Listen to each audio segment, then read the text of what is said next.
بسم اللہ الرحمن الرحیم. ناظرین السلام علیکم. نیو یارک سے لائیو آپ پروگرام دیکھ رہے ہیں غیب کی باتیں. میں ہوں اس پروگرام کا میزبان محمود احمد آوان، اور ہمیشہ کی طرح ہمارے محترم مقتدر معزز مہمان گرامی ہیں حضرت مولانا مفتی منیر احمد اخون صاحب. ایک ہفتے کی غیر حاضری کے بعد آپ کی خدمت میں حاضر ہیں. ناظرین، آج جیسے کہ آپ کو معلوم ہے آج مدرس ڈے تھا، تھوڑا سا وقت باقی رہ گیا ہے. ہم سلام پیش کرتے ہیں ان تمام عظیم ماؤں کو جو کہ اپنے بچوں کی پرورش اور تربیت میں بہت محنت کر رہی ہیں. اسلام میں بہت ہی عظیم رتبہ ہے ماں کا. یہ تو یہاں کا رواج اور رسم ہے کہ سال میں ایک دن رکھ لیتے ہیں یہ مدرس ڈے، حالانکہ ہمارے دین میں تو ہر دن ہر لمحہ ماں کی خدمت اور ماں کے لیے بہت ہی امپورٹنٹ ہے. بہرحال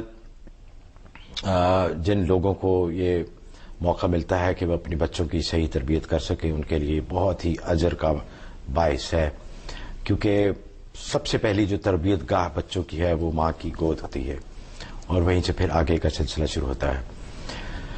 جہاں اتنا رتبہ ملا ہے ماں کو، وہاں ان کے ساتھ بہت ہی ایک عظیم ذمہ داری بھی ان کو سونپی گئی ہے کہ بچوں کی تربیت صحیح ہو. ہم پروگرام کا آغاز کرتے ہیں. میں حضرت سے تھوڑی سی اس بارے میں گفتگو کروں گا، مدرس ڈے کے بارے میں، اور ماں کا جو رتبہ اسلام میں اللہ تعالیٰ نے دیا ہے ماں کو، اس کے بارے میں بھی. اور پھر ہمارا جو موضوع چل رہا ہے پچھلے کافی ہفتوں سے، تزکیہ نفس، اس کا جو اگلا سبق ہے، پچھلی دفعہ ہم نے ذکر کیا تھا کہ وہ چیزیں جو کرنے والی ہیں کہ جن کے کرنے سے دل کی صفائی ہوتی ہے. پہلے ہم نے تفصیل میں ذکر کیا تھا کہ جن چیزوں سے منع کیا گیا ہے کہ جن کے کرنے سے دل میں وہ مسائل پیدا ہوتے ہیں. تو اس کے بعد حضرت نے کہا تھا کہ یہ چیزیں ہیں جن کے کرنے سے تزکیہ نفس میں بہت مدد ملتی ہے. تو حضرت جیسے میں نے عرض کیا کہ آج مدرس ڈے تھا، تو یہاں تو ایک قسم کا ایک کاروباری دن بھی بن گیا ہے کہ اس دن پھولوں کا اور تحفوں کا ایک مارکیٹنگ ان کی ہے، جیسے اور بھی بہت ساری چیزیں. تو آپ ذرا مختصراً فرمائیے کہ اسلام میں ماں کا جو رتبہ دیا گیا ہے اور ساتھ میں اس کی جو ذمہ داریاں ہیں ان کے بارے میں ذرا فرمائیے. نحمدہ ونصلی ونسلم علی رسول الکریم، اما بعد. جہاں تک مدرس ڈے کا تعلق ہے، مغربی دنیا کا یہ ایک روایتی تہوار ہے اور مذہبی تہوار نہیں ہے، لہذا اس روایتی تہوار کو کرنے میں شرعاً کوئی مذاقہ نہیں ہے. اس لیے کہ آج کی مہذب دنیا میں ہر چیز ایک سبجیکٹ اور مضمون بن گئی ہے، لہذا اگر آرگنائز کر کے آج ایک دن میں ماں کے تقدس اور عظمت کے بارے میں اویئرنیس پیدا کی جائے اور پورا سال اس پر عمل کیا جائے تو اس میں شرعاً کوئی مذاقہ نہیں ہے. اور حقیقت یہ ہے کہ ماں کا حقیقی تقدس اسلام ہی نے دنیا کو دیا ہے، ورنہ پہلی تہذیبوں میں دیکھیں، یہودیت، عیسائیت، مجوسیت، زمانہ جاہلیت میں بحیثیت عورت جو ہے ماں کی کیا حیثیت تھی، زندہ درگور کر دی جاتی تھی، یونان کی منڈیوں میں بھیڑ بکریوں کی طرح بکتی تھی. یہ تو دین اسلام نے آ کے اس کو عظمت و تقدس کے تاج پہنائے، اور سرکار دو عالم صلی اللہ علیہ وسلم نے فرما دیا کہ یہی عورت جب ماں بنتی ہے تو آسمانوں کی جنت کے قدموں تلے آ جاتی ہے. اور یہی عورت جب بیٹی بنتی ہے تو صحیح مسلم کی حدیث ہے کہ ماں باپ اور ان کی جہنم کے درمیان کھڑی ہو جاتی ہے، آڑ بن جاتی ہے. اور یہی ماں جو ہے جس کے سے جنم لے کر یہ بچہ کل کو باپ کا مقدس مقام حاصل کرتا ہے. اس لیے ماں کا مقام بہت ہے، اور اس سلسلے میں یہ اویئرنیس اگر پیدا کی جائے اور پورا سال اس پر عمل کیا جائے تو کوئی مذاقہ نہیں ہے.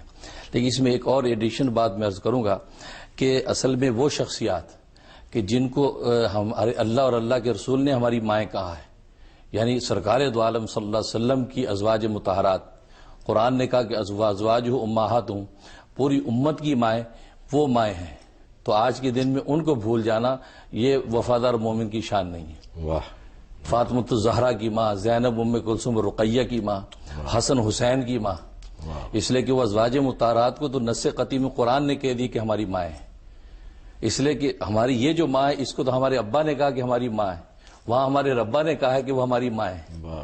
لہذا یہ اس پروگرام کے ذریعے سے میں سارے میڈیا سے درخواست کروں گا کہ آج کے دن میں ان ماؤں کا تذکرہ ضرور کریں، اور پھر ان ماؤں کے تذکرے کے ساتھ یہ مائیں اپنی بچیوں کے درمیان بیٹھ کے ان کی اسوہ کو ذکر کریں، ان کی طرز زندگی کو ذکر کریں اور اس پر عمل کرنے کا عہد کریں کہ وہ ہماری عظیم مائیں جن کو اللہ نے ہماری مائیں بنایا ہے، تو آج ہم ان کی طرز زندگی پر زندگی گزاریں گی. اور پھر سب سے بڑی چیز دنیا انسانیت کی جو ماں اما ہوا، اس اما ہوا کو یاد رکھیں کہ اس نے جنت میں رہتے ہوئے کس سے دھوکہ کھایا تھا، کس سے فریب میں آئی تھی وہ، اور وہ ابلیس اور شیطان. وہ ابلیس بدبخت آج بھی زندہ ہے، تو آج وہ حوا کی بیٹیوں کو آج بھی وہ جو فریب دیتا ہے. لہٰذا اس ماں کی اس حالات کو دیکھیں کہ جنت کی قربتوں سے اس ابلیس نے دور کیا، تو آج کی مائیں اپنے اس نفس و شیطان سے بچیں اور اپنے بچوں کو اس کی تعلیم دیں. تو اگر یہ اس کے اندر اضافہ کریں گی تو انشاءاللہ میں سمجھتا ہوں کہ یہ مدر ڈے جو ہے یہ اللہ تبارک و تعالیٰ کی خصوصی رحمت و برکت کا ذریعہ بن جائے گا. اور یہ مومن کی یہ وفاداری کی شان ہے کہ ان مقدس ماؤں کو، عائشہ صدیقہ اس ماں کو یاد رکھیں، خدیجہ کبریٰ کو یاد رکھیں، حفصہ اور یہ میمونہ اور سودا کو یاد رکھیں، اور حسن حسین کی وہ ماں یہ فاطمہ الزہرا کو یاد رکھیں جو جنت کی عورتوں کی سردار ہوگی. تو انشاءاللہ اس سے برکت. ویسے بھی حضرت ہمیں پورے سال میں اپنا معمول بنانا چاہیے، جو آپ نے اتنی اچھی باتیں کہی ہیں حقیقت ہے. تو اب آتے ہیں ذرا تزکیہ نفس کے بارے میں. جی جی تو اگلا سبق جو ہے کہ چیزیں جو کرنے والی ہیں. جی بالکل. تزکیہ نفس کے حوالے سے جیسے کہ میں نے عرض کیا تھا کہ 3 مراحل ہیں اس کے. پہلا تصفیہ نفس، یعنی نفس کو بری صفات سے پاک کرنا. اس کے بعد جو ہے وہ تجلیہ نفس، اس کو شفاف کرنا تاکہ وہ جو ہے وہ آراستہ ہو سکے. اور تیسرا تھا تحلیہ نفس، یعنی اخلاق حسنہ سے اس کو مزین کرنا. تو اس پہ پہلے خلق حسن پر گفتگو ہو چکی تھی، یعنی توبہ پر، اور آج گفتگو ہے خوف الہی. دوسرا خلق حسن ہے خوف الہی، اللہ کا خوف. خوف کہتے ہیں کہ کسی آئندہ آنے والی کسی مصیبت اور آفت کا کھٹکا لگنا، دھڑکا لگنا، اس کو خوف کہتے ہیں. اور کل روز محشر میں اللہ تبارک و تعالیٰ کے سامنے کھڑے ہونے کا دھڑکا اور خوف لگنا، اس کو خوف الہی کہتے ہیں. واہ. جیسے کہ قصہ لکھا ہے کہ الپ ارسلان بادشاہ جنگل میں گیا اپنے کارندوں کے ساتھ شکار کرنے کے لیے، تو شکار نہیں ملا، تو کارندوں نے ایک بوڑھیا بیوہ کی گائے جو ذبح کر کے کباب کھلا دیے بادشاہ کو. اب وہ بڑھیا نے اپنی گائے کو ڈھونڈا، جنگل میں گائے نہیں ملی، تو بڑی پریشان ہوئی. پتہ چلا کہ یہ تو بادشاہ کے کرندے گائے ذبح کر کے کھا گئے. تو اگلے دن وہ ایک پل پر کھڑی ہو گئی جہاں سے اس کا لشکر گزرنا تھا. تو جیسے ہی وہ پل پہ چڑھا ہے لشکر، تو وہ پکاری بادشاہ کو، بادشاہ میری ایک فریاد سن کے جاؤ. بادشاہ رک گیا، کیا فریاد ہے؟ تو اس بڑھیا نے کہا کہ اس پل پہ اس کا جواب دینا ہے یا کل پرسرات پر اس کا جواب دینا ہے؟ تو وہ اتر آیا، اس نے کہا کہ میں اسی پل پہ جواب دوں گا. معاملہ کیا ہے؟ کہا تیرے کارندوں نے میری گائے ذبح کر کے کھا لی ہے، اب بتا اس گائے کا حساب اس پل پہ دیتا ہے یا کل کی پل پہ دیتا ہے؟ تو بادشاہ کانپ اٹھا، کہا کہ نہیں، اسی پل پہ حساب دے دوں گا، اس لیے کہ کل روز محشر میں پلسرات پہ جو ہے حساب دینے کی کتاب نہیں ہے. یہی وہ خوف الہی ہے کہ انسان یہ سوچتا ہے کہ کل اللہ کے سامنے پیشی کہ میں قابل نہیں ہوں، مجھے یہی نمٹانا ہے، چکانا اپنا معاملہ.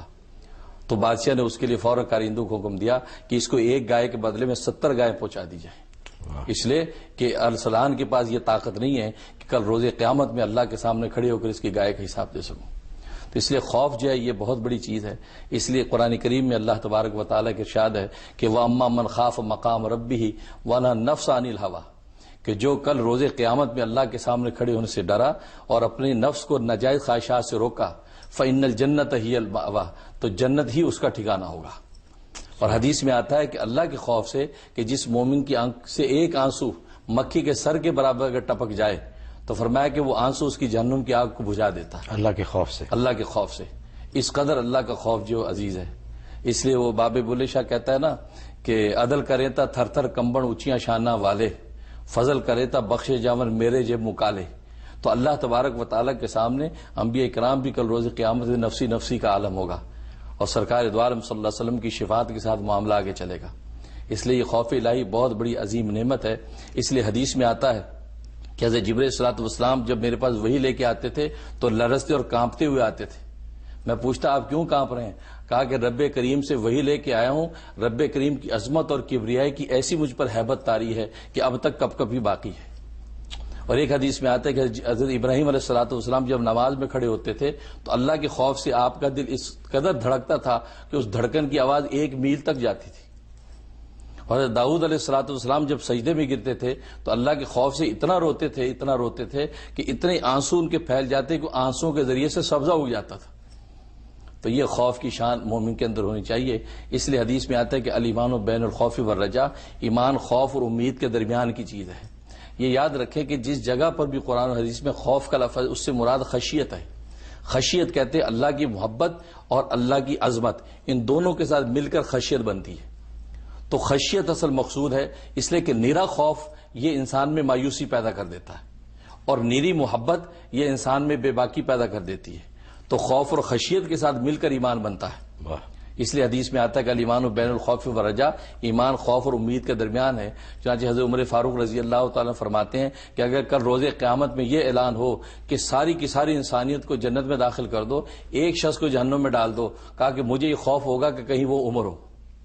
اور اگر دوسرے لمحے یہ اعلان ہو کہ ساری کی ساری انسانیت کو جہنم میں ڈال دو، ایک شخص کو جنت میں داخل کر دو، تو اللہ کی رحمت سے مجھے امید ہوگی کہ وہ بھی عمر ہی ہوگا۔ واہ، یہ مومن کی شان ہے۔ اس لیے علماء نے لکھا ہے، امام غزالی فرماتے ہیں کہ جوانی میں انسان اپنے اوپر اللہ کا خوف طاری رکھے، اس لیے کہ جوانی میں انسان کی قوت جو ہے وہ خواہشات کی طرف بڑھتی ہیں، تو ان کو لگام دینے کے لیے اللہ کے خوف کا جب وہ ان کے اوپر جو ہے وہ سایہ رکھے، اور جب بڑھاپا آ جائے، ضعف اور کمزوری اور وقت آخرت آ جائے، تو پھر اللہ کی امید طاری کر لے کہ یا اللہ یہ مہمان بغیر کسی کھانے پینے کے، بغیر طعام کے تیرے پاس آ رہا ہے، اب تو نے ہی اپنی بخشش کے دسترخوان مجھے دینے ہیں۔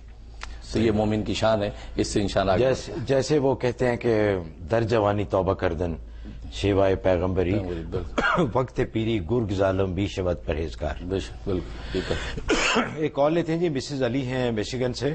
حضرت آپ کو بھی مشیگن سے ہو کے بھی آئے؟ جی الحمدللہ۔ تو جی السلام علیکم۔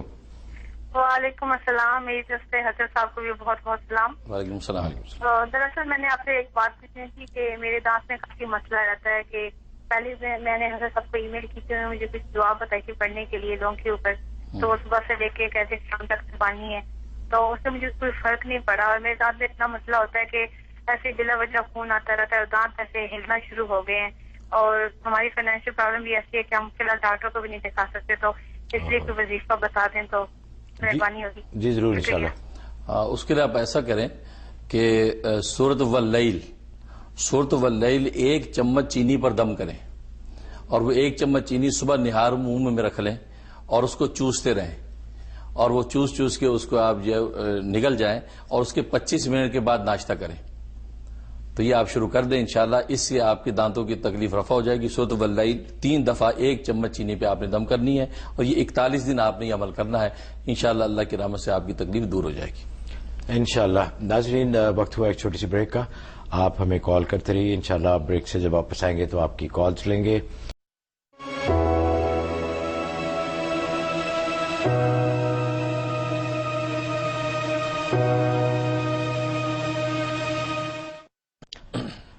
ناظرین ویلکم بیک۔ بریک کے بعد دوبارہ آپ کی خدمت میں حاضر ہیں۔ آپ دیکھ رہے ہیں پروگرام غیب کی باتیں نیو یارک سے لائیو۔ یہ پروگرام ہر اتوار کی رات 9 بجے آپ ٹی وی 1 گلوبل پر، جو کہ ڈش نیٹ ورک پہ چینل 904 ہے، آپ خود دیکھتے ہیں، ہمیں اس کا بہت بڑی مسرت ہوتی ہے آپ سے باتیں کر کے۔ اللہ آپ کی تمام پریشانیاں، تمام مسائل حل فرمائے۔ آپ اپنے دوستوں کو، اپنے جاننے والوں کو جن کے پاس ٹی وی 1 نہیں ہے یا ڈش نہیں ہے، ان کو آپ بتائیں اس پروگرام کے بارے میں، یہ آپ کے لیے انشاءاللہ ایک صدقہ جاریہ ہوگا۔ مسز صدیقی ہیں، کالز کا سلسلہ شروع کرتے ہیں شکاگو سے۔ السلام علیکم۔ جی السلام علیکم عوان صاحب۔ وعلیکم السلام۔ وعلیکم السلام۔ جی میرے 2 کوشچن ہیں۔ پہلا کوشچن یہ ہے کہ مجھے برین ٹیومر تشخیص ہوا ہے، اور اس کی میری ریڈیشن ہو رہی ہے جو ابھی 7-8 باقی ہے، اور میرے وہ باڈی میں بھی تشخیص کر رہے ہیں، بایوپسی ہوئی ہے، وہ کہتے ہیں باڈی میں کینسر ہے۔ میں نہیں جانتی کہ ہڈیوں میں ہے یا باڈی میں ہے۔ بہرحال مجھے کوئی ایسا مجرب نسخہ بتائیے جو میں عمل کر سکوں اور کر سکوں، اور دعا بھی کیجیے گا۔ دوسرا کوشچن یہ کہ میرے داماد ہیں، ان کا ایکسیڈنٹ ہو گیا زبردست برین کا، تو ان کا آپریشن بھی ہوا ہے، اور ان کی ریکوری بہت ہی سلو ہے۔ پلیز، میرے 3-4 بچے ہیں بیچاری کے، میری بیٹی خود سروائیو کرتی ہے، تو پلیز ان کے لیے دعا بھی کیجیے گا اور کچھ بتا دیجیے۔ جی ضرور انشاءاللہ۔ جی حضرت۔ ہاں، آپ اپنے برین ٹیومر کے لیے سورۃ طٰہٰ آیت نمبر 105 سے 108 تک یہ 11 دفعہ آپ نے روغن زیتون پر، یہ زیتون کے تیل پہ دم کرنا ہے، اور رات سونے سے پہلے 2 قطرے ناک میں ڈالنے ہیں، اور سر پہ تھوڑی سی مالش کر لینی ہے۔ یہ شروع کر دیں، 92 ڈیز آپ نے بلا ناغہ کرنا ہے، انشاءاللہ اللہ تبارک و تعالی کی رحمت سے شفا ہو جائے گی۔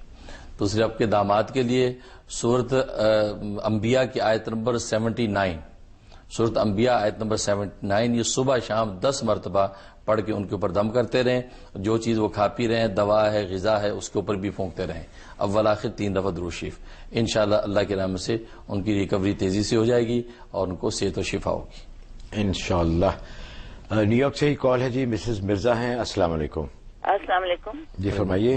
جی مفتی صاحب کو میرا السلام علیکم. مجھے مفتی صاحب سے پتہ کرنا تھا، انہوں نے عشاء کی نماز کے بعد سورہ والضحیٰ پڑھنے بتائی تھی، اور انہوں نے بتایا تھا، وہ مجھے یاد نہیں رہا کہ انہوں نے کتنی دفعہ رات کو پڑھنی تھی، اور رات کو دعا نہیں کرنی، پھر صبح فجر کی نماز کے بعد اٹھ کے پڑھ کے دعا کرنی ہے. مجھے وہ پتہ کرنا ہے، اور ایک مجھے اپنی خواب کی تعبیر پتہ کرنی ہے. میں نے خواب میں دیکھا کہ ایک بڑا سا تھال ہے، میں اور میرے بچے اور میرے ہسبینڈ ہم بیٹھے ہیں، اس میں کھانے پینے کی چیزیں پکی ہوئی، کھانے پینے کے بہت بڑے سے تھال میں کھانا پڑا ہوا ہے، اور ہم سارے بیٹھے ہیں، اور ایک کتا آتا ہے اور وہ اس میں سے اس تھال میں سے کھانے شروع کر دیتا ہے ہمارے ساتھ ہی. اور میں بالکل برا نہیں مناتی، کہ مجھے دل کو اچھا نہیں لگ رہا ہوتا کہ وہ کتا کھا رہا ہے ہمارے کھانے میں سے، لیکن میں برا نہیں اس وقت منا رہی ہوتی.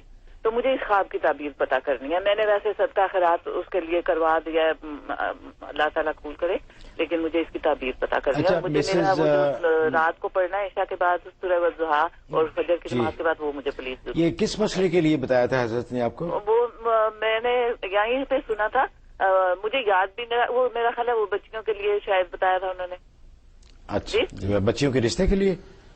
میرا خیال ہے شادی شدہ بچیوں کی اچھی زندگی گزارنے کے لیے یا کچھ. اچھا ٹھیک ہے جی. وہ اصل میں اس لیے بتایا تھا کہ کسی کی محبت کے لیے تھا. وہ اگر شوہر محبت نہیں کرتا تو بیوی پڑھے، بیوی کو اگر تعلق نہیں ہے تو شوہر پڑھے، یا بیٹے کو نہیں ہے تو ماں پڑھ لیتی. اس کے لیے تھا، کسی کی محبت کسی میں پیدا کرنے کے لیے وہ عمل ہے. عشاء کے بعد 21 دفعہ سورہ والضحیٰ پڑھنی ہے، اور صبح اس وقت دعا نہیں مانگنی، صرف نیت رکھنی ہے کہ فلاں شخص مجھ سے محبت کرنے لگے. پھر صبح فجر کے بعد 7 مرتبہ پہلے درود ابراہیمی پڑھنا ہے. درود ابراہیمی پڑھنے کے بعد پھر سورہ والضحیٰ 7 دفعہ پڑھنی ہے. اب دعا کرنی ہے پوری تفصیل کے ساتھ کہ بیوی دعا کرے کہ شوہر مجھ سے محبت کرنے لگے، وفا کرنے لگے. تو یا ماں اپنی اولاد کے لیے کر سکتی ہے. اس کے لیے وظیفہ تھا 92 ڈیز کا، تو وہ اس طریقے سے آپ پڑھ سکتی ہیں. باقی جو خواب آپ نے دیکھا، خواب اچھا ہے، آپ کی مالی خوشحالی کی علامت ہے، آپ کی رزق میں برکت ہوگی. اور اشارہ اس میں یہ ہے کہ آپ جانوروں کو بھی صدقہ ڈالا کریں. جانور جو ان کو بھی ایسا اہتمام رکھیں کہ جانوروں کو دانا وانا، گوشت ووشت ایسی چیز جو ہے، بلیاں کتے پھر رہے ہیں ان کو تھوڑا بہت ڈالا کرے صدقے کی نیت سے. اس لیے حدیث میں آتا ہے کہ جانوروں کو بھی صدقہ ڈالنا چاہیے. تو وہ اشارہ آپ کو، اور باقی آپ کے لیے خیر و خوشحالی کی علامت ہے. واہ. بھائی ضمیر صاحب ہیں مشیگن سے. السلام علیکم. وعلیکم السلام ورحمۃ اللہ وبرکاتہ. مفتی صاحب اور ایوان صاحب السلام علیکم. وعلیکم السلام. میں ضمیر احمد بات کر رہا ہوں. میں صرف تھوڑا سا یہ کہوں گا کہ مفتی صاحب کا بہت بہت شکریہ جو ریسنٹ مشیگن کا انہوں نے وزٹ کیا. جی جی. میں کہ ڈیٹرائٹ کے علاوہ کینیڈا اور انڈیانا سے بھی لوگ تشریف لائے، اور امت مسلمہ نے بہت مستفید ہوئے. بلکہ اور جو دورہ منتظر ہیں کہ حضرت تشریف لائیں، تو حضرت کچھ ڈیٹرائٹ کے یا مشیگن کے لوگوں کے لیے کچھ میسج دیں گے آپ؟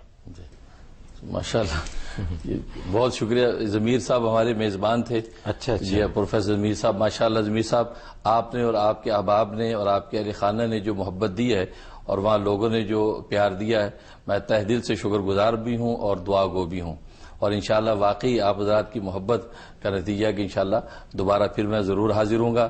اور اللہ سے دعا ہے کہ جو وظائف، جو دعائیں میں نے آپ حضرات کو وہاں دی ہیں، میں دل سے دعا کرتا ہوں آپ حضرات کو اس کا پورا نفع پہنچے. اور جن حضرات نے اس ٹرپ میں کسی بھی حوالے سے خدمت کی ہے، میں اس کے تہ دل سے دعا کرتا ہوں. خاص طور پہ آپ کے لیے، آپ ذریعہ بنے، آپ کے لیے صدقہ جاریہ ہے. اللہ آپ کو بہترین اجر عطا فرمائے. آمین. سرفراز صاحب ہیں نیو یارک سے. السلام علیکم. السلام علیکم سر. وعلیکم السلام. سر میں کال کر رہا ہوں نیو یارک سے. میں نے تقریباً 3 مہینے پہلے کال کری تھی. کورٹ کا میرا ایک مسئلہ تھا، تو وہ مفتی صاحب نے دعا بتائی تھی سورہ یوسف روز پڑھنے کے لیے. جی جی. اور یا سلام ہو یا ودودو میں پڑھ رہا ہوں. تو اب وہ 2 تاریخیں تو پڑھ چکی ہیں، اس میں کوئی فرق نہیں آیا. اب جو ہے تاریخ 17 مئی کو ہے، اس جمعرات کو. اچھا. تو وہ بہت پیچھے پڑے ہوئے، جو ڈی اے وغیرہ نا بہت بڑا جرمانہ مانگ رہے ہیں. تو میرے پاس اتنے پیسے بھی نہیں ہیں. جی جی. تو بس میں اس وقت بہت مصیبت میں الجھے گئے. آپ سے 17 مئی کو ہے آپ کی اگلی تاریخ؟ یہ جمعرات کو ہے، 17 تاریخ کو. اچھا اس جمعرات کو. ٹھیک ہے جی، بہت بہت شکریہ. بہت پریشان قرآن ہوں، روز میں پڑھ رہا ہوں، سورہ یاسین بھی پڑھ رہا ہوں رات کو. اچھا، تو اس کے لیے آپ ایسا کریں، وہ جاری رکھیں اور اس کے ساتھ سورۃ نساء کی آیت نمبر 75، سورۃ نساء آیت نمبر 75 یہ 41 دفعہ ظہر کے بعد پڑھ لیں.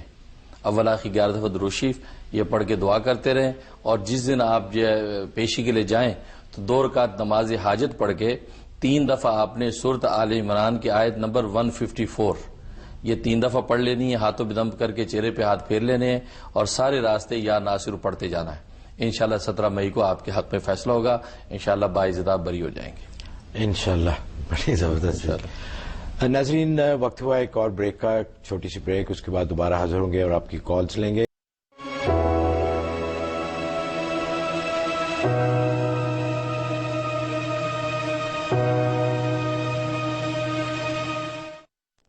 ناظرین، آپ نیو یارک سے لائیو پروگرام دیکھ رہے ہیں غیب کی باتیں. ہم آپ کے بہت شکر گزار ہیں کہ جتنی پذیرائی آپ نے اس پروگرام کو بخشی. یہ اس وقت الحمدللہ ڈش نیٹ ورک پہ جو دیسی پروگرام ہے ان میں سب سے زیادہ دیکھے جانے والا پروگرام ہے اور اس کے لیے ہم آپ کے بہت شکر گزار ہیں.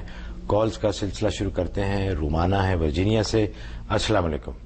السلام علیکم مفتی صاحب اور محمود صاحب، آپ دونوں کو سلام. مفتی صاحب سے میں نے پوچھا تھا، میرا بیٹا ہے 4.5 سال کا، وہ بہت نافرمان ہے اور اس کے ضد کے لیے وظیفہ بتایا تھا انہوں نے، سورہ آل عمران تھا، 21 دن کا وظیفہ تھا. لیکن مفتی صاحب کوئی خاص مجھے فرق نہیں لگا اس میں، بہت تھوڑا سا فرق لگا مجھے اس کے نا. تو اس کے سلسلے میں پوچھنا تھا کہ کیا کروں میں آگے. اور یہی بیٹا، ہیلو جی جی. ہاں، اور یہ مطلب اسی بیٹے کے لیے نا یہ بیمار بہت رہتا ہے، ہر وقت اسے کبھی بخار، نزلہ، کھانسی، کبھی کان میں اتنی تکلیف ہوتی ہے کہ رات بھر روتا رہتا ہے یہ. تو اور اس سلسلے میں پوچھنا تھا، یہ 2 چیز کا پوچھنا تھا مجھے. تو اچھا ٹھیک ہے جی، انشاءاللہ. حضرت ہو سکتا ہے جو بیماری ہے اور جو اس طرح اس کی وجہ سے وہ ضدی ہو. جی جی بالکل ہو سکتا ہے. اس کے لیے آپ ایسا کریں، 2 عمل کریں. ایک تو سورۃ فلق اور سورۃ الناس یہ روزانہ 11 دفعہ صبح اور شام 2 ٹائم پڑھ کے اس پہ دم کرنا ہے اور پانی پہ دم کر کے اس کو پلا دینا ہے. ایک یہ عمل کرنا ہے. دوسرا یا ودودو 9 دفعہ یا ودودو مختلف موقع پہ 9 دفعہ پڑھ کے اس کے چہرے پہ 3 پھونکیں مارنی ہیں. جب موقع مل جائے 9 دفعہ پڑھ کے اس پر پھونک دیں. تو یہ 2 عمل جاری رکھیں. اور سورۃ آل عمران کا جو میں نے عمل بتایا اس کو جاری رکھیں، اس کو چھوڑے نہیں. انشاءاللہ یہ 92 ڈیز آپ یہ عمل کر لیں، اللہ کی رحمت سے وہ نیک فرما بردار ہو جائے گا. باقی جو اس میں بیماری کی کیفیت ہے وہ ڈاکٹر سے تشخیص بھی کرواتے رہیں کہ کون سی ایسی کمی ہے جس کی وجہ سے اس میں چڑچڑاپن ہے، ہو سکتا ہے کہ کوئی میڈیکلی ضرورت ہو اس کو. انشاءاللہ. کیلیفورنیا سے کال ہے جی. السلام علیکم. جی وعلیکم السلام. میں نے خواب کی تعبیر پوچھنی ہے. میری دوست نے خواب میں دیکھا ہے کہ اس کا بیٹا ہے 8 سال کا، تو وہ اس کو اس کے پیٹ میں چھری مارنے کی کوشش کرتا ہے اور اس کے ہسبینڈ ایک دم کہتے ہیں کہ یہ اس نے کیا کیا، تو وہ کہتی ہے نہیں اتنا گہرا زخم. یہ بتانا تھا کہ اس بچے میں غصہ بھی بہت ہے اور تھوڑا بیمار بھی رہا ہے، تو اس کی تعبیر بتا دیجیے. جی ضرور انشاءاللہ. ہاں، اس کا مطلب یہ ہے کہ وہ بچہ جو ہے وہ کسی اپنے عمل کی وجہ سے بدنامی کا باعث ہوگا. اس کی تعلیم و تربیت پر خصوصی توجہ دیں اور اس کو کوئی جو کمپلینز ہیں وہ کمپلینز دور کریں، اس پہ نظر رکھیں، ورنہ اس کے کسی عمل سے والدنامی کا باعث ہو سکتا ہے اور وہ تکلیف دہ امر ہوگا. ظاہر جب بدنامی کا باعث ہوگا تو اس کے نتیجے میں اس کو بھی نقصان پہنچے گا. اس لیے ابھی بر وقت اس کی جو ہے اس پہ نظر رکھیں، حسب توفیق صدقہ دے دیں. ویسے روزانہ سورۃ کوثر 41 دفعہ سورۃ کوثر پڑھ کے پانی پہ دم کر کے اس کو پلاتے رہیں اور اس کے لیے دعا کرتے رہیں. یہ 90 دن کی نیت سے عمل شروع کر لیں، انشاءاللہ وہ نیک فرما بردار ہو جائے گا اور اپنے ایسی کسی برے فعل سے باز آئے گا انشاءاللہ. فلوریڈا سے کال ہے جی. فرقان قاضی صاحب ہیں. السلام علیکم. السلام علیکم. وعلیکم السلام. جی جی فرمائیے. میں یہ پوچھنا چاہ رہا ہوں کہ مجھے انہوں نے بتایا تھا ٹی وی میں سنا کہ وہ ڈائبٹیز کے لیے سورہ بنی اسرائیل کی آیت نمبر 80 ہر چیز تک مطلب پڑھ کر اسے اس پہ دم کرنا ہے. تو وہ پانی وغیرہ جو کچھ بھی دن بھر میں جو اس کے لیے استعمال کیا جائے یا کوئی کھانے وغیرہ کے لیے استعمال کیا جائے. اور دوسرا سوال یہ تھا کہ کام کا قرض ہے اگر ہم جا سکتے ہیں یا نہیں. جی ہلو. جی جی آپ کی آواز صحیح دوبارہ ذرا بتائیں گے پلیز. دیکھیے آپ نے بتا دیا شوگر کے لیے یا ڈائبٹیز وہ تو سن لیا. دوسرا سوال میرا یہ تھا کہ اگر مکان پہ قرض ہو تو حج پہ جا سکتے ہیں یا نہیں جا سکتے. اچھا جی بہت بہت شکریہ. جہاں تک پہلے سوال کا تعلق ہے شوگر کے لیے، وہ ہر کھانے پینے کی چیز پہ دم کرنا ہے، کھانے پینے پہ بھی، اور دودھ ہے، سوڈا ہے، پانی، جو بھی آپ کھائیں اس پہ آپ وہ آیت دم کریں، تو وہ اس کے لیے ہے۔ اور باقی جو دوسرا سوال ہے کہ مکان پہ جو قرض ہے، تو مکان پہ جو قرض ہے وہ کس کا قرض ہے؟ بینکوں کا اگر قرض ہے تو اس کی وجہ سے حج کو روکا نہیں جا سکتا۔ اگر آپ پر حج فرض ہو گیا ہے اور آپ کے پاس جو ہے وہ زاد رحلہ سب چیزیں ہیں تو آپ پر حج فرض ہے اور آپ کو حج کرنا ہوگا، تو اس بینک کے قرض کی وجہ سے حج سے آپ روک نہیں سکتے ہیں۔ اچھا، غنی صاحب ہے جی ٹیکسس، آسٹن ٹیکسس سے۔ السلام علیکم۔ السلام علیکم سر۔ وعلیکم السلام۔ مفتی صاحب آپ کو اور محمود صاحب آپ کو بھی بہت بہت سلام ہو۔ وعلیکم السلام۔ میرا ایک دو سوال یہ کہ مفتی صاحب نے مجھے بتایا تھا کہ شوگر کے لیے سورہ بنی اسرائیل کی آیت نمبر 80 یہ پڑھنی ہے، تو الحمدللہ مجھے کافی شوگر کنٹرول میں آ گئی ہے میری آپ کی دعاؤں سے، الحمدللہ۔ تو دوسرا میرے گھٹنے میں، الٹے پیر کے گھٹنے میں بڑا درد رہتا ہے۔ اچھا جی۔ اور تیسرا سوال یہ کہ ایک دکان ہے وہ بک نہیں رہی، ایک بچے کی دکان ہے وہ بک نہیں رہی، آپ نے سورہ طلاق کی آیت بتائی تھی، آیت نمبر 2 اور 3 سے، یہ کتنے دن پڑھنا ہے یہ کہ کام اندر کا بڑھ جائے اور جلد سے جلد یہ بک جائے، اس کاروبار سے چھٹکارا مل جائے بچے کو؟ جی بہت بہت شکریہ۔ ماشاءاللہ، سب سے پہلے تو اللہ تعالیٰ کا شکر کرے، 2 رکعت نماز شکرانہ ادا کریں اور حسب توفیق صدقہ دے دیں کہ آپ کی شوگر کنٹرول ہو گئی ہے، اس وظیفے کو آپ جاری رکھیں۔ اور جہاں تک گھٹنے کی تکلیف کا تعلق ہے، سورۃ قیامہ کی آیت نمبر 29 اور 30 یہ 21 دفعہ آپ نے روغن زیتون پہ یعنی زیتون کے تیل پہ دم کر کے مالش کرنی ہے، اور تھوڑا سا زیتون کا تیل پی بھی لینا ہے۔ یہ آپ 90 دن کی نیت سے شروع کر لیں۔ باقی طبی طور پہ اپنے ڈاکٹر سے تشخیص کرواتے رہیں، جو طبی ضرورت ہے میڈیکلی، تو وہ دوا وغیرہ آپ اپنے جاری رکھیں تاکہ کسی قسم کی جسمانی بیماری پیدا نہ ہو۔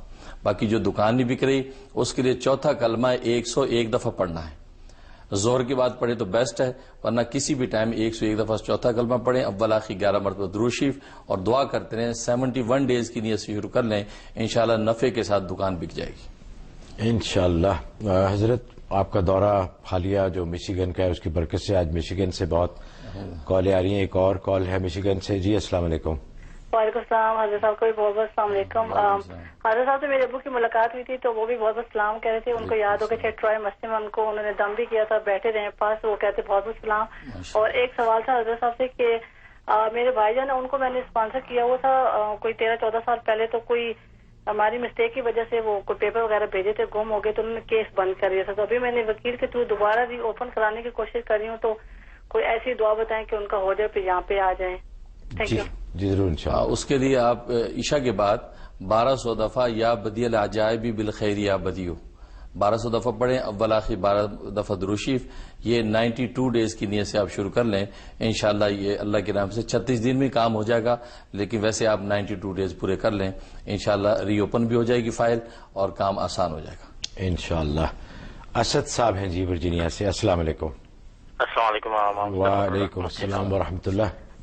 جی میں 2 چھوٹے کوشچن ہیں۔ ایک تو یہ کہ میرا بیٹا ہے 5 سال کا، اس کی تھوڑی لینگویج صاف نہیں ہے، اسپیچ تھراپی ہو رہی ہے لیکن ابھی تک تھوڑا سا فرق نہیں پڑا ہے اسپیچ تھراپی کے بارے میں، تو اسپیچ کے بارے میں مجھے پوچھتا ہوں، اس کے بولنے کے بارے میں۔ اور ایک اور ہے کہ یہاں پر رہتے ہوئے بچوں کے لیے یعنی کہ مستقبل میں یعنی کہ دین کی طرف راغب رہیں اور صحیح راستے پہ چلیں، اس کے لیے کوئی بتا دیں اس کے بعد۔ جی بہت اچھا انشاءاللہ۔ لکنت کے لیے سورۃ والتین 7 مرتبہ آپ نے آدھی چمچ شہد پہ دم کرنا ہے اور وہ پانی میں گھول کے بچے کو پلا دیں، یا ویسے ہی شہد دن بھر کے اندر تھوڑا تھوڑا چٹا دیں۔ یہ 90 ڈیز کی نیت سے عمل شروع کر لیں، انشاءاللہ وہ اس کی زبان کھل جائے گی، وہ صحیح بولنے لگے گا۔ باقی بچوں کی تعلیم و تربیت گھر کے ماحول کے لیے پہلے بھی میں نے عرض کیا تھا، اور جن گھروں میں یہ سلسلہ شروع ہو گیا ہے وہاں بڑی خیر و برکت ہوئی، اور وہ میرے دادا پیر برکت الاثر حضرت شیخ الحدیث مولانا محمد زکریہ کاندلوی مہاجر مدنی قدس سرور کی کتاب فضائل اعمال کی رات میں سب گھر والے بیٹھ کے 5 منٹ 10 منٹ کے لیے تعلیم کریں، تو مختلف موضوعات اس کے اندر موجود ہیں، تو 5-10 منٹ جو کوئی ایک اس میں پڑھ لیا کرے، باقی سب بچے بڑے سن لیا کریں اور دعا کر کے رخصت ہو جائیں۔ تو یہ سلسلہ شروع کر دیں، اس کتاب میں بڑی خیر و برکت ہے، گھر میں بڑے انوارات اور قلب میں نور نازل ہوتا ہے۔ تو اس سے انشاءاللہ آٹومیٹکلی بچوں کے اندر جو ہے ایک نیک اعمال کا ذوق پیدا ہو جائے گا اور نفع ہوگا. اس کے علاوہ باقی اسکولوں کے اندر مدرسوں میں جو بھی آپ مناسب اسکول سمجھیں، اسلامی اسکول آج کل ہیں، وہاں بچوں کو تعلیم دیں، اچھا ماحول دیں اور نیک صحبتیں اختیار وہ بچے کریں، انشاءاللہ فائدہ ہوگا انشاءاللہ. ویسے ناظرین آپ سے ایک گزارش بھی ہے کہ بچوں کی تربیت کے سلسلے میں آپ کو والدین کو قربانی دینا ہوگی، اس میں کوئی شک نہیں. دعائیں اپنی جگہ ہیں، ان کی اہمیت سے کسی کو انکار نہیں، لیکن اس میں کچھ محنت بھی کرنا ہوگی. والدین اگر سارا دن ٹی وی دیکھتے رہیں یا شام کو ٹی وی دیکھتے رہیں، بچے ان کے پاس آئیں، ان سے بات کرنا چاہیں اور وہ ان کو جھڑ کے ہٹا دیں کہ ان کا ٹی وی پروگرام متاثر نہ ہو، تو یہ قربانیاں آپ کو دینی پڑیں گی. اور جیسے حضرت نے فرمایا کہ فضائل اعمال ایک بہت ہی زبردست کتاب ہے جس سے کہ محبت اور رغبت پیدا ہوتی ہے دین کے اوپر چلنے کے لیے. تو آپ برائے مہربانی اس معمول کو شروع کریں، اپنا تھوڑا سا وقت نکالیں، اپنے ٹی وی دیکھنے کے معمولات یا دوسرے گپ شپ کے معمولات ان کو علیحدہ رکھ کے یہ آپ شروع کریں، انشاءاللہ بہت فائدہ ہوگا. محسن خان ہے شکاگو سے. السلام علیکم. السلام سر. وعلیکم السلام. میں پہلے تو آپ کی خدمت میں اور مفتی صاحب کی خدمت میں سر سلام خدم پرسی. وعلیکم السلام. تو میرا کہنا یہ تھا کہ جی فرمائیے. یہ ایک اس سے پہلے مفتی صاحب نے مجھے پڑھنے کے لیے کچھ دیا تھا جو میرے امیگریشن کی کارروائی میں رکاوٹ تھی، تو پڑھنے کے ایک ہفتے کے اندر ہی جو ہے مجھے بہت فائدہ ہوا اس سے. اب وہ کتنے دن پڑھنا ہے مجھے مفتی صاحب سے پہلا سوال کرنا ہے. اور دوسرا سوال یہ تھا میرا کہ انہوں نے بچوں کی شادی کے لیے بتایا تھا پڑھنے کے لیے، تو وہ پڑھ لیں تو وہ بھی کتنے دن پڑھنا ہے. اور ابھی 90 دن ہو چکے ہیں، ابھی تک مجھے گرین کارڈ کے لیے کوئی آرڈر نہیں آیا، اس سے ورک پرمٹ آیا ہے. اچھا ورک پرمٹ آ گیا ہے؟ جی ہاں. اچھا چلیں ماشاءاللہ. اور بچوں کی شادی کے لیے جی تو وہ عمل ابھی جاری رکھیں، اس سے ورک پرمٹ آ گیا ہے انشاءاللہ. عمل کو جاری رکھیں جب تک کہ گرین کارڈ نہیں آ جاتا ہے، اس کو جاری رکھیں. اور جا کے بچیوں کی شادیوں کے سلسلے میں جو وظیفہ بتایا ہے وہ 71 ڈیز اور کر لیں. جتنے بھی دن آپ نے کر لیے کافی ہیں، مزید 71 اور کر لیں. اگر اس دوران میں بھی کوئی نتیجہ ظاہر نہ ہو خیر کا تو پھر آپ مجھ سے اگلا وظیفہ پوچھ لیں، انشاءاللہ اسی دوران میں کام ہو جائے گا انشاءاللہ. ناظرین وقت ہوا ہے ایک اور بریک کا.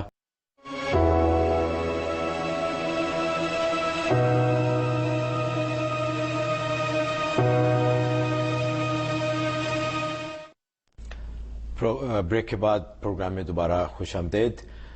ناظرین ایک چھوٹا سا اعلان ہے شکاگو اور اس کے گرد و نواح میں رہنے والے لوگوں کے لیے.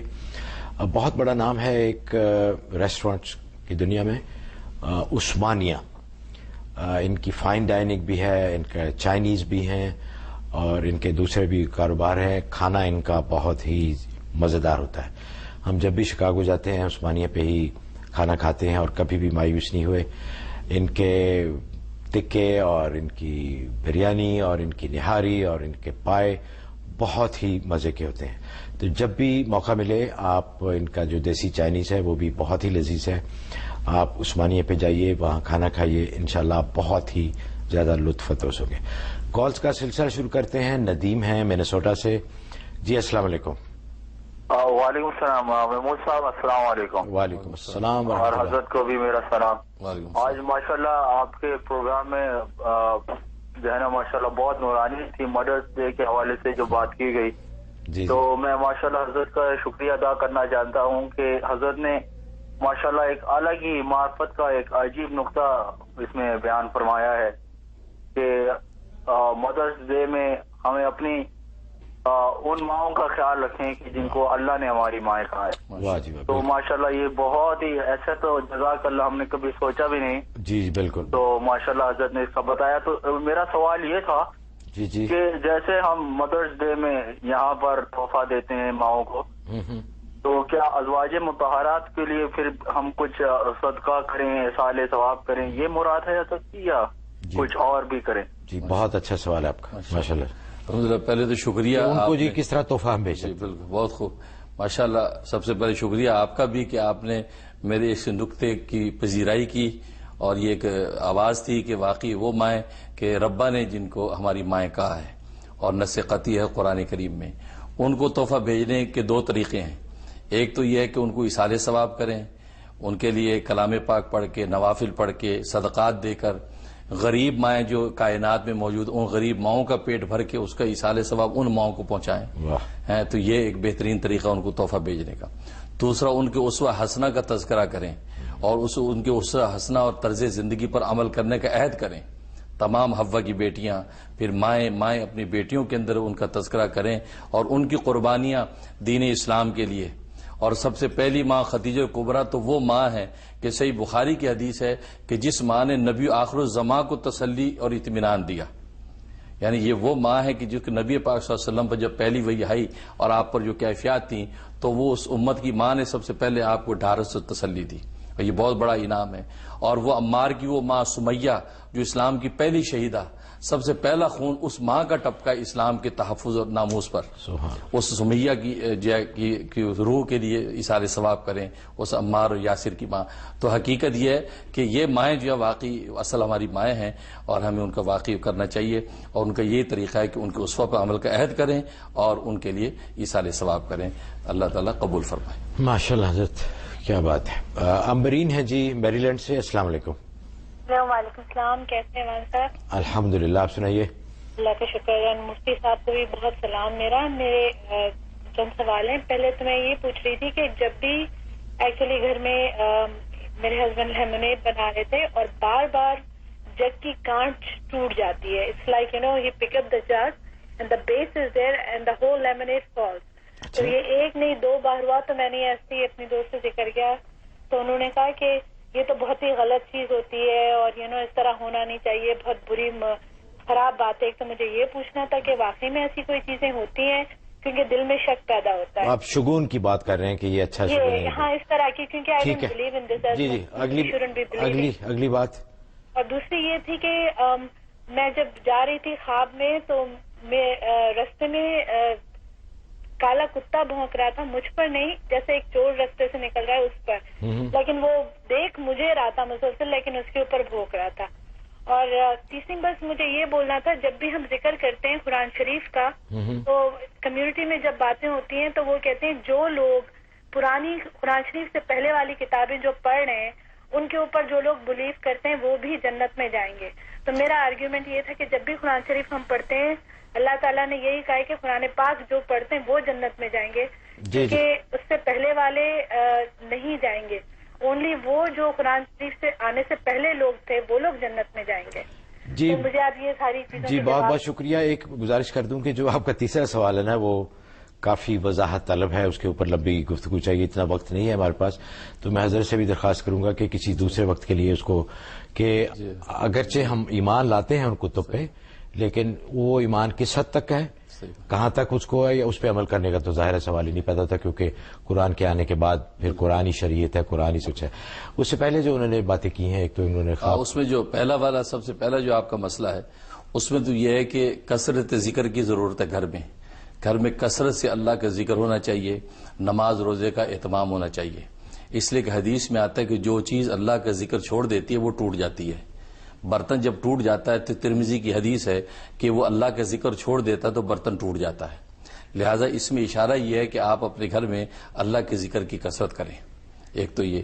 دوسرا جو خواب دیکھا کہ کتا بھونک رہا ہے, اس کا مطلب ہے کہ شیطان آپ پر حملہ آور ہونے کی کوشش کر رہا ہے, اگرچہ آپ پر وہ حاوی نہیں ہوا.